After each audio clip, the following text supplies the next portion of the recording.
በውጪ የሚገኙ ኢትዮጵያውያንና ትውልደ ኢትዮጵያውያን ድርጅቶች የኢትዮጵያውያን ትብብር ንቅናቄ የተሰኘ ህብረት መመስረታቸውን አስታወቁ። ኢትዮጵያን እናድን የተሰኘውን ድርጅት በመወከል ከዚህ የጋራ መድረክ መስራቾች ከሆኑት አንዱ ኢንጂነር ግደይ ዘርአጽዮን ለዶይቼ ቬለ እንደገለጹት ንቅናቄው በውጪ የሚገኙ ኢትዮጵያውያን ድርጅቶችንና ግለሰቦችን በማሰባሰብ በጋራ የሚሰሩበትን ሁኔታ ፈጥሮ ይንቀሳቀሳል። የአትላንታው ዘጋቢያችን ታሪኩ ኃይሉ ዝርዝሩን ልኮልናል።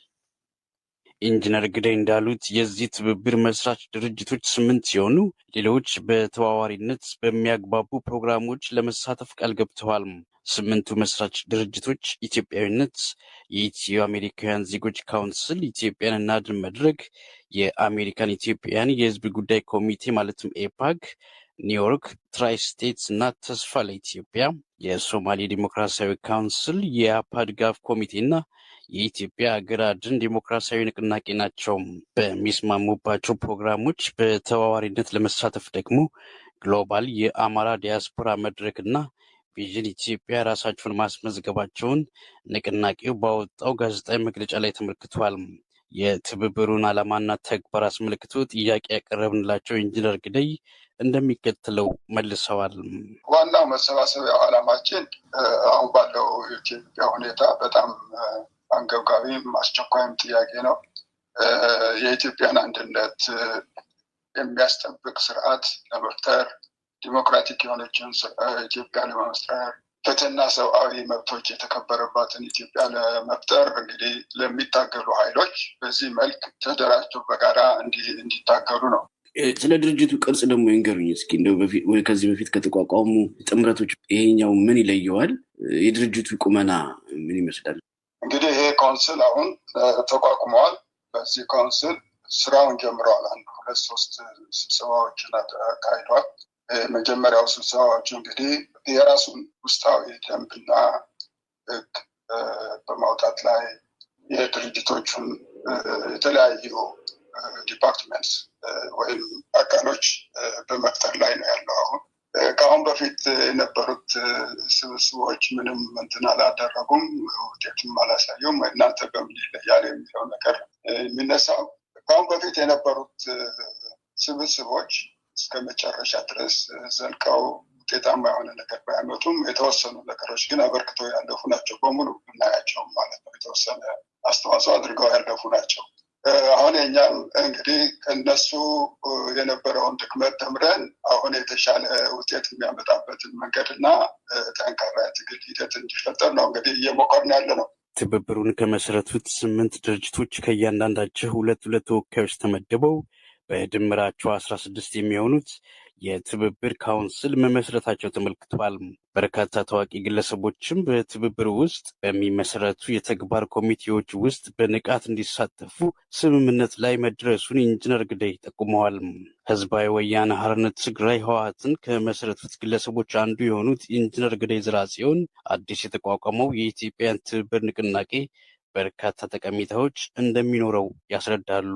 በዚህ ሂደት ላይ የመቻቻል እና የዲሞክራሲ ባህል የምናዳብርበት መንገድም ሊሆን ይችላል። እንዲያውም ትልቅ እንትን ነው። በዚህ ላይ አስተዋጽኦ ይኖረዋል። ከዛም አልፎ እንግዲህ በተለያዩ ወሳኝ የሆኑ ፖለቲካ ጥያቄዎችም የጋራ አቋም እያዝክ የምትሄድበት ሂደት ሊሆን ይችላል። ሌላ ስለ ኢትዮጵያዊነት ራሱ ኢትዮጵያዊነት ማለት ምንድን ነው? ኢትዮጵያዊነትን ለማጠናከር ምን ማድረግ አለብን? አሁን የጋራ ሀገር ኢትዮጵያ የምትባለውን ሀገር አብረን እንትን ለመያዝ በኢትዮጵያዊነት ላይ መሰራት ያለባቸውን ነገሮችም ከአሁኑ ልንሰራበት የምንችል መሰራትም ያለበት ነገር ነው። ለዶይቼ ቬለ ለተጠናቀረው ዘገባ ታሪኩ ኃይሉ ከአትላንታ ጆርጂያ።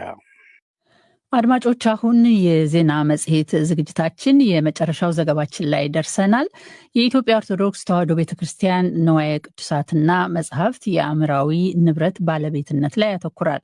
የኢትዮጵያ ኦርቶዶክስ ተዋሕዶ ቤተክርስቲያን የዜማ ንዋያተ ቅዱሳትና የስርዓተ አምልኮ መፈጸሚያ መጽሐፍቶቿ በአእምሯዊ ንብረት ተመዘገቡ። የቤተክርስቲያኗ አእምሯዊ ንብረት ሆነው ከተመዘገቡት የዜማ ንዋያተ ቅዱሳት መካከል ከበሮ፣ ጽናጽል፣ መቋሚያ እንዲሁም ከ10 በላይ ቅዱሳት መጽሐፍት ይገኙበታል። ቅርሶቹን በአእምሯዊ ንብረትነት ማስመዝገብ አስፈላጊ የሆነው ከቅርብ ጊዜ ወዲህ የቤተ ክርስቲያኒቱ ንዋያተ ቅዱሳት ባልተገባ ቦታዎች ላይ በመታየታቸው መሆኑን ቤተ ክርስቲያኗ ለዶይቼ ቬለ አስታውቃለች። ሰሎሞን ሙጬ ከአዲስ አበባ ዝርዝሩን ልኮልናል።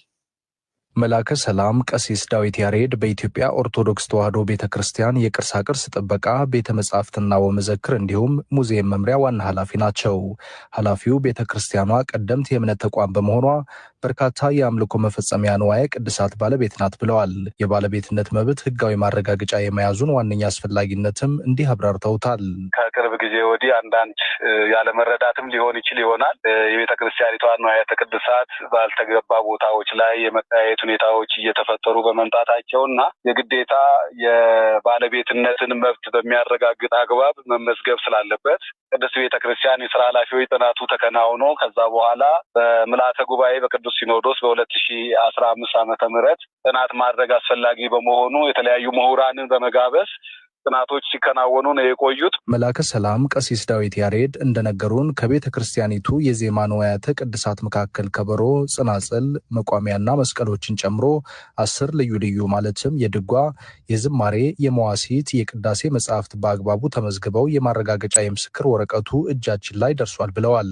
እንግዲህ አሁን እስካሁን የተመዘገቡት መስቀሎች በማንኛውም የአምልኮ ስርዓታችን ላይ የምንፈጽመው ነው። በተለያዩ ጊዜያት ለቅዳሴ አገልግሎትም ለማህሌት አገልግሎትም እንዲሁም ደግሞ ለጸበል አገልግሎትም እንደገና ደግሞ የቅዳሴ መጽሐፍት አሉ። የቅዳሴ አገልግሎት የምናከናውንበት የምንገለገልበት መጽሐፍ ነው። የድጓ መጽሐፍ አለ። የድጓ መጽሐፍ ያው በየጾማቱ የምንገለገልበት የዜማ አገልግሎት የምናከናውንበት መጽሐፍ ነው። እንደነ ዝማሬ፣ መዋሲት የመሳሰሉትም እንደዚሁ በዚሁ አግባብ አገልግሎት የምንሰጥበት መጽሐፍት ናቸው።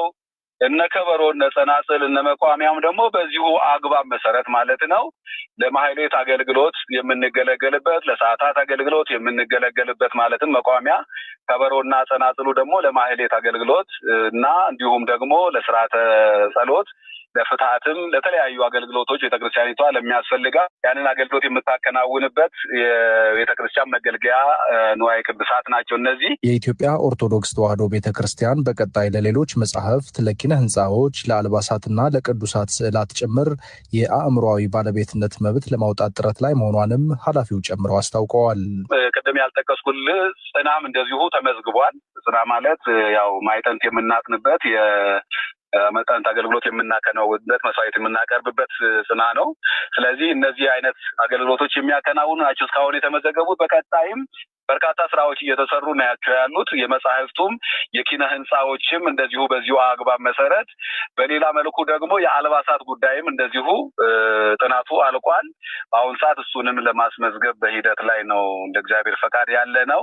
ሌሎችም እንደዚሁ በተመሳሳይ በቅዱሳት ስዕላትም ዙሪያ ላይም በዚሁ አግባብ የራሷ የቤተክርስቲያኒቷ መገለጫ የሆኑ ነገሮችን የማስመዝገብና የማጸደቅ በእጅ የመያዝ ጉዳይ የግድ አስፈላጊ የሆነው በመገኘቱ እነዚህን ሁሉ የመሳሰሉ ስራዎች እየተሰራ ያለው። ከኢትዮጵያ አእምሯዊ ባለስልጣን የተገኘው መረጃ አእምሯዊ ንብረት ሀሳቦች፣ ፈጠራዎች፣ ምስሎች፣ ስዕሎች፣ ቅቦች፣ ሐውልቶች፣ ቅርጻ ቅርጾች፣ በቃላት፣ በእይታ፣ በሙዚቃ፣ በቲያትር የተገለጹ ስራዎች ወይም የአእምሮ ስራ ውጤት የንብረት መብት ያቋቋመ ይሁን አይሁን ግብሩ ከሚገለጽበት ልዩ ቁሳዊ ነገር ውጪ ህልውና ያለው ነገር የሚገልጽ የህግ ጽንሰ ሀሳብ መሆኑን ይጠቅሳል።